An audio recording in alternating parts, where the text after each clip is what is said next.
Premier had broken her promises to Alberta's most vulnerable citizens, but we didn't know the full extent of the damage. Now, service providers in the Northeast PDD region have been notified of a 40% cut overall, a deeper cut than anyone could have imagined. Mr. Speaker, in the North at least, this is about far more than day programs. This is about basic life supports. So will the Associate Minister admit that his terrible cuts are jeopardizing the basic safety and well-being of persons with disabilities in Alberta? Mr. Speaker, the member was present during the estimates, 6 hours of estimates in front of committee, and during the votes on the budget in this House, and the member is very well aware of what my budget is going forward, and she's well aware that it actually took a $3.5 million increase.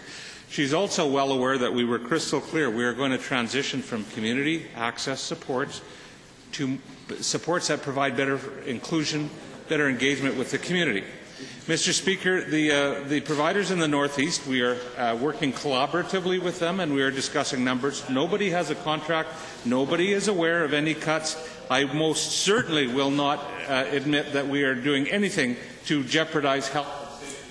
Thank you, Honourable Minister. Honourable Member. Well, Mr. Speaker, given that there's a memo out there that says the overall Northeast PDD budget of $23 million has been slashed by $9 million, not the $2 million that you suggested would be the case in estimates, and given that service providers have told us that they are going to be forced to cut 24-hour supports, eliminate one-to-one aids, and move people from group homes into unsupervised apartments in that area, will the minister tell us how his decision to cut 40% of funding to Northern Albertans with disabilities is not a complete betrayal of his responsibilities and a dereliction of duty?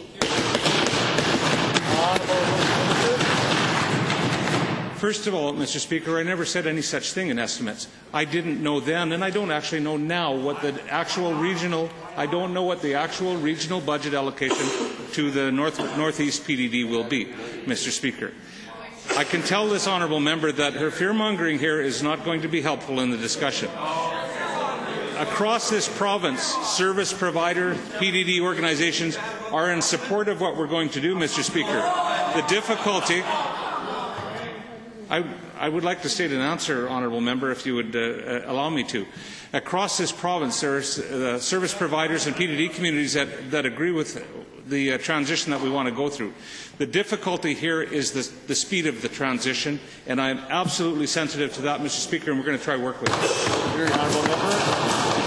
Speaker, it's not fear-mongering when there's documented evidence of what the cuts are. Now, given that funding to one particular Barhead PDD service provider is being cut by nearly 50%, putting supports for all 68 individuals under their care at risk, and given that the CEO of that agency has told us that 65 frontline workers will lose their jobs if this PC government doesn't come to its senses immediately, will the minister admit that he's created utter chaos for disabled Albertans, their families and frontline staff, or is he so out of touch that he can't see or won't let himself know what his connections are or what his decisions are doing to people on the ground?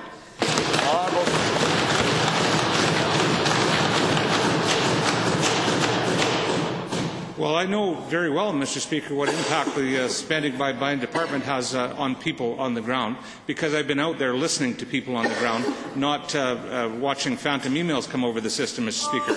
And I will continue to do that. In the next 2 weeks, Mr. Speaker, I'm in 20 communities across this province. In the next 2 weeks, I'm in 20 communities across this province listening to what Albertans have to say, Mr. Speaker.